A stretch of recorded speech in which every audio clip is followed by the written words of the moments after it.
Olá, pessoal. Bom dia. Sejam todos bem-vindos a mais uma aula de ciências do oitavo ano D da Escola Maria Heraclides Lucena Miranda. Eu sou o professor Carlinhos Pitu. Desde já eu gostaria de pedir desculpa por a gente não ter gravado aula na semana anterior, porque deu um problema no computador da gente. O rapaz pôde entregar, enfim, não entregou a tempo, não deu certo, mas acredito que não teve nenhum prejuízo, porque eu tentei selecionar as melhores aulas para vocês, certo? Então preste atenção que eu vou fazer diferente. O que é que eu vou fazer agora?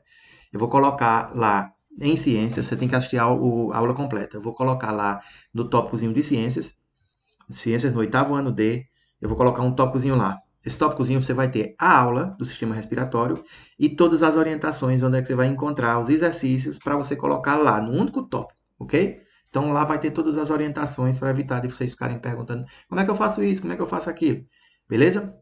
Então, nós começamos na aula anterior, certo? Demos continuidade na aula anterior, falando justamente dessa parte de sistema urinário, de sistema excretor, sistema urinário, certo? Hoje a gente vai falar sobre sistema respiratório. O que é sistema respiratório? Primeiro, quando eu falo de sistema respiratório, eu já lembro o quê? Respiração. Então, eu quero que vocês entendam uma coisa. Não vão confundir respiração celular com respiração pulmonar. Na respiração pulmonar, é isso que acontece. Você está puxando gás e está saindo gás. O que é que eu estou puxando, Carlinho? Eu estou puxando gás oxigênio. O que é que eu estou eliminando, Carlinho? Eu estou eliminando o gás carbônico que existe na respiração. E o que é respiração celular que tu acabou de dizer? Respiração celular é quando você se alimenta, você pega o alimento, seu corpo vai pegar o alimento, lá na célula ele vai quebrar aquele alimento lá, né, que é o processo de digestão, através desse processo de digestão, ele vai conseguir pegar o alimento, absorver o nutriente, quebrar esse nutriente, e esse nutriente vai acontecer o quê? Vai fabricar a molécula energética para a gente poder fazer nossas atividades. Enfim, a respiração pulmonar é aquela que você inspira e expira. Inspirar, puxar para dentro, expirar para fora. Beleza? E a respiração celular é aquela que acontece na unidade celular, lá na célula. Entendeu? Então, qual a função do sistema respiratório? Se eu estiver falando um pouco rápido, você volta o vídeo e tudo mais para facilitar o entendimento. Qual é a função do sistema respiratório? É assegurar as trocas gasosas entre o organismo e o ar da atmosfera. Você tentar tapar aqui para você não respirar, você não vai conseguir. Porque o seu sistema nervoso, ele vai lembrar, o seu corpo ele tem que respirar. É como se você lembrasse, eita, é um movimento involuntário. Porque se ele, eita, tô dormindo, eu vou ter que respirar, tenho que me acordar para respirar. Não pode. Então, tanto a batida do coração como a respiração são coisas que são involuntárias. Você pode acelerar e desacelerar a respiração, mas é involuntário, ok? Então, é responsável pelo quê? Pelo transporte de oxigênio da atmosfera, aquele que está aqui, o ar. Você capta o oxigênio através da inspiração e solta o gás carbônico através da expiração, que é colocar para fora. Quando se trata de sistema respiratório, a gente não pode jamais deixar de falar dos componentes desse sistema respiratório. Quais são os componentes do sistema respiratório? Nós temos as fossas nasais, né, que ficam aqui no nariz, por dentro do nariz, que é separada por um septo nasal. Você tem as fossas nasais. Depois da fossa nasal, deixa eu ir marcando aqui para facilitar para ti, entendeu? Aqui você tem as fossas nasais. Depois dessas fossas nasais, você tem nada mais, nada menos do que a faringe, certo? Ali, ó, aqui a faringe. Depois da faringe, nós temos a laringe. Então, ai, como é difícil, porque são nomes parecidíssimos. A faringe é só você lembrar do alfabeto. F vem antes do L. Então, primeiro faringe, depois laringe. A faringe é um tubo que dá a conexão, um pedacinho de tubo que dá a conexão tanto para o sistema respiratório como para o sistema digestório, ou seja, para o alimento que passa. Por que é que muitas vezes você se engasga? Deixa eu colocar aqui, ó. Depois da faringe, nós temos a laringe, que é essa parte. Não sei se você observa que tem uma espécie de um pinguelinho na garganta, né? O que é que esse pinguelinho faz? Esse pinguelinho é chamado de epiglote. Esse pinguelinho é o que faz o seguinte: no momento que você está respirando, o que é que acontece? Ele fecha o esôfago, que é justamente para o ar ir para os pulmões. E no momento que você está se alimentando, ele fecha a entrada dos pulmões, da traqueia, que é para não ir alimento para onde? Para os pulmões, que pulmão tem a ver com respiração. O esôfago e estômago tem a ver com digestão, com alimentação. Então, é uma espécie de uma cartilagemzinha que fecha a entrada desses dois orifícios. Aí, agora, em se tratando de sistema respiratório, depois da faringe, nós temos a laringe, certo? Não sei se vocês observam que o homem ele tem uma espécie de um bilhotinho aqui, ó, no pescoço. O homem, diferentemente da mulher, né? O homem ele tem geralmente esse chamado pomo de Adão, que é a aberturazinha da laringe, entendeu? Depois da laringe nós temos um tubo que nada mais é do que a traqueia, esse tubo aqui, ó, que é um tubo de em torno de 12 centímetros. Esse tubo ele vem, chega aqui, ele ó, faz isso, se ramifica, formando quem? Os brônquios. Lógico, tudo que eu estou falando aqui, eu estou falando de uma forma resumida, tentando fazer da forma mais simples possível, para ficar fácil para vocês. Mas vocês vão dar uma olhada lá no conteúdo do livro, vão fazer aquela leitura. Depois dos brônquios, nós temos os bronquíolos, que são essas ramificaçõezinhas aqui, ó. Certo? Ó, essas ramificaçõezinhas aqui são os bronquíolos. Então, nós temos traqueia, brônquios e as ramificações que são os bronquíolos. Nós temos o pulmão esquerdo e o pulmão direito. Observe que o pulmão esquerdo ele é um pouquinho mais reduzido do que o direito. Por quê? Porque o coração ele tem uma espécie de quê? De uma quedazinha para o lado esquerdo. Tá entendendo? De se afastar um pouquinho para o lado esquerdo. Beleza, pessoal? E nós temos esse músculo aqui, ó. Sim, depois dos bronquíolos nós temos os alvéolos, que é como se fosse uma espécie de bexigas, bem pequenininhas. Vocês observam que tem em torno de 300 milhões em cada pulmão. Depois eu vou explicar direitinho que é justamente onde vai acontecer a troca de oxigênio e de gás carbônico. Depois nós temos o diafragma, esse músculozinho aqui, galera, ó. Esse diafragma, se você quer saber onde ele é só você pegar em suas costelas aqui, ó. Pega em suas costelas, você vai observar que ele é um músculo que fica rentezinho essas costelas. Então, quando ele desce, ele está se contraindo. Aí você faz... Está inspirando, a caixa torácica ela sobe porque os pulmões estão cheios. Depois os pulmões secam e o diafragma que tinha descido, ele sobe, certo? Se relaxando. Beleza? Tranquilo. Para trabalhar para vocês, para mostrar direitinho o que são essas fossas nasais, né? Que é aquela parte do nariz. Observe que nas fossas tem a função de filtração de ar. E esse ar que vem de lá, ele vem o ar que é um ar meio que frio. Para ele chegar lá, através dessa mucosa, ele vai chegar meio que, como é que eu posso dizer? Meio que aquecido. Outra coisa, tem aquela catota que você tira do nariz e tudo, aquilo ali é muco, galera. Aquilo ali não só tem no nariz, tem também na traqueia, tem nos brônquios, nos bronquíolos, que serve justamente para quando, no momento que você está lá num canto que tem muita poluição, você começa a respirar, algumas partículas, elas podem grudar nesse muco. E da mesma forma que a gente tem uns pelinhos aqui no nariz, lógico, os pelinhos bem menorzinhos vocês vão encontrar na traqueia, certo? Que é quando você inspira e ele vai ficar armazenado nesse muco, esses pelinhos, esses chamados cílios, eles vão expulsar. Aí muitas vezes você faz isso, ó, né? Aí você ou joga para fora, ou então você, ai que bicho ceboso, engoliu. Não, cara, galera, é um mecanismo normal de defesa do organismo. Ele tira da traqueia para passar para onde? Para passar para o esôfago, porque quando você engole, que vai para o estômago, as enzimas do estômago vão ser responsáveis por eliminar aquelas sujeiras ali, entendeu? Essa é a função das fossas nasais.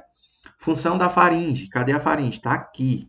Qual é a função? Ela comunica tanto a parte do digestório quanto do respiratório. E aqui nós temos a epiglote, que é aquela tampinha que eu falei para vocês. Essa tampinha na entrada de onde aqui? Na entrada da laringe, certo? Tem a laringe e a entrada da laringe nada mais é do que a glote, certo? Aqui nós temos a traqueia, que é aquilo que eu falei para vocês. Continuando. A laringe, onde você vai encontrar as cordas vocais. Tem pessoas que têm a voz mais fina, mais grossa. Vai de acordo com a quantidade de cordas vocais e como é que elas se dispõem na laringe, que é aquele famoso pomo de Adão, caroço, que eu falei para vocês que existem nos homens, tá certo? Aqui nós temos o quê? Pronto, a laringe. Depois nós temos a traqueia. Observe que ela tem uma espécie de uns saliênciazinhas. Para quê? Justamente para a traqueia não se fechar. Porque se fechar, você vai morrer asfixiado. Entendeu?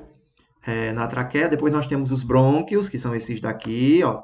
Nós temos também os bronquíolos, ok? Que são essas ramificações, os bronquíolos. Os pulmões, observe que o pulmão esquerdo, ele só tem duas partezinhas e o direito tem três. Por quê? Porque é aquilo que eu falei para vocês do coração. Certo? E aquilo que é bem importante, pessoal. No dia que vocês ouvirem falar em hematose, acontece nessas estruturas que ficam nos cantinhos dos bronquíolos, que são chamados de alvéolos pulmonares, entendeu? Então, são esses alvéolos pulmonares aqui, que ficam nos bronquíolos, que é justamente aqui onde vai acontecer, né, de uma forma assim, bem complexa, a troca de oxigênio. Você inspira, leva oxigênio para seu corpo, para distribuir nos tecidos, e os tecidos carregam, trazem de volta aquilo, por exemplo. Eu utilizo o gás oxigênio. Aí o meu corpo tem que eliminar um que é tóxico.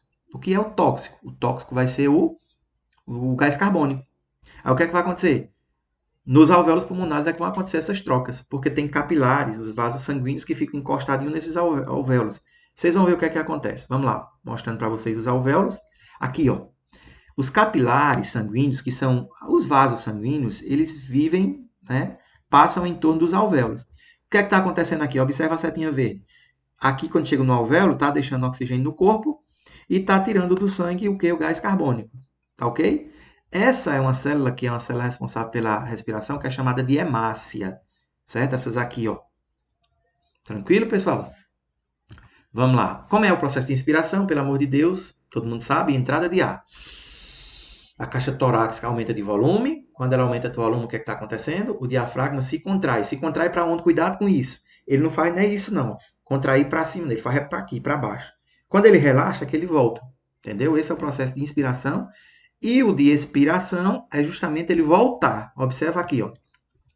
Onde ele está aqui, ó. Certo? O diafragma. E olha no processo de expiração. Ele voltou. Então, ele relaxou. Entendeu?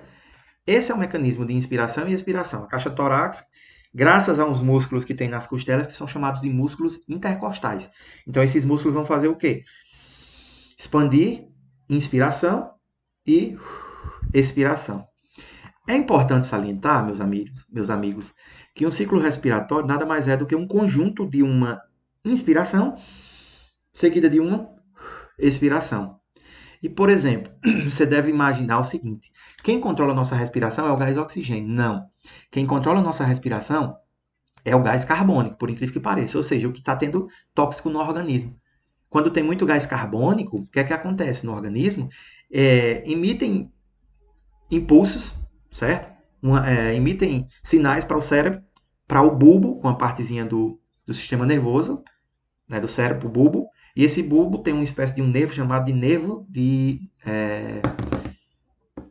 um nervo que faz o controle desse diafragma, certo? Nervo frênico, esse nervo.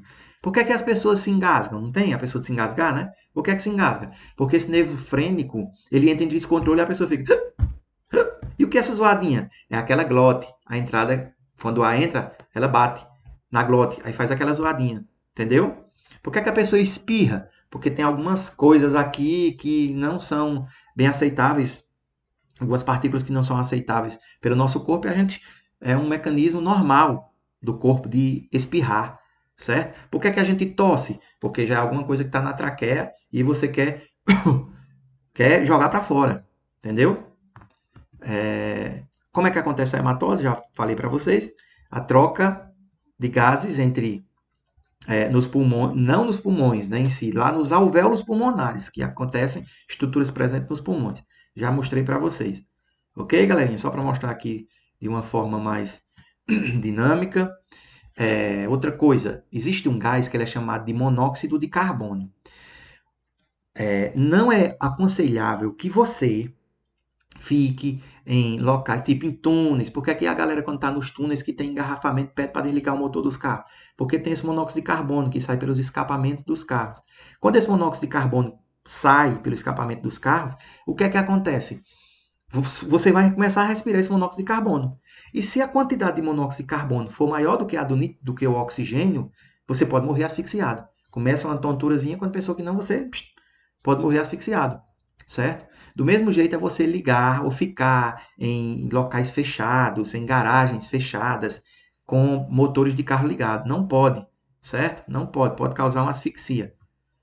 Agora, alguns problemas relacionados ao sistema de saúde. A asma. O que seria a asma? A asma é caracterizada pelo estreitamento. Você tem a parte normal dos brônquios, né? E nesses brônquios, eles começam a acumular substâncias, muco, certo? Grande parte desses problemas são todos relacionados ao uso de cigarro. Pelo amor de Deus, pessoal, não fumem. Não tem necessidade, não tem vantagem nenhuma. Antigamente as propagandas de cigarro era aquela coisa mais bonita do mundo, como se fosse aventura, serve de nada. Principalmente que você não sabe, se você não fuma, mas você convive com um fumante, é como se você estivesse fumando, porque você vai estar inalando a mesma fumaça. Então, pode causar o quê? Reter substâncias tóxicas e essas substâncias tóxicas acumularem muco, que esse muco é o famoso catarro, como a gente diz, que existe aqui para dentro também, ele é justamente para poder reter essas partículas para o organismo eliminar. Mas se formar demais, pode ser que você tenha uma asfixia. Então tem gente que tem asma que fica com falta de ar, tá entendendo? Essa é a asma, caracterizada aonde? Nos brônquios. A pneumonia, acontece aonde a pneumonia? Lá nos alvéolos pulmonares, certo? Ó, um alvéolo pulmonar de uma pessoa normal, um alvéolo pulmonar de uma pessoa doente. Aqui é quando acumula muco e dificulta essa troca de gás. Por isso que as pessoas ficam com essa dificuldade de respirar, certo? A tuberculose já é uma que é mais voltada para a questão de tosse, tá? Destruição dos alvéolos pulmonares também é causado por bactérias. O cancro no pulmão, isso aqui, o cancro no pulmão é uma espécie de células, uma proliferação de células exageradamente, tá entendendo? E aqui só para mostrar para vocês, para fazer uma análise, mostrando os pulmões de uma pessoa normal e os pulmões de uma pessoa doente. Sabe o que é isso aqui, galera? Isso aqui é a nicotina, que vai acumulada ao longo de muitos anos, e o pulmão vai ficando desse jeito aqui. Você, quando já vai ficando idoso, lá nos alvéolos pulmonares, eles vão perdendo a elasticidade. Mas quando você fuma, você perde muito mais com maior rapidez, além de você desenvolver várias e várias doenças, inclusive o câncer do pulmão. Beleza? Então, o que é que a gente pode fazer para ter uma saúde do sistema respiratório? Praticar exercício físico ao ar livre, não fumar, pelo amor de Deus, evitar a poluição atmosférica e privilegiar as zonas arborizadas, aquelas que têm árvores. Perfeito, galerinha? Então, vou ficando por aqui. Espero que eu tenha dado o recado para vocês aí. Não esqueçam, pelo amor de Deus, vão lá no Google Sala de Aula, que lá vai ter todas as orientações. Aqui, eu estou colocando lá essa aula. Você vai ler primeiro, você vai assistir primeiro essa aula e depois dessa aula você vai resolver os exercícios que vai estar no tópico logo abaixo desse ou acima. Não sei se vai estar abaixo ou acima, mas vai estar lá. Exercício e aula, entendeu? Até a próxima, galera. Espero que vocês tenham gostado aí.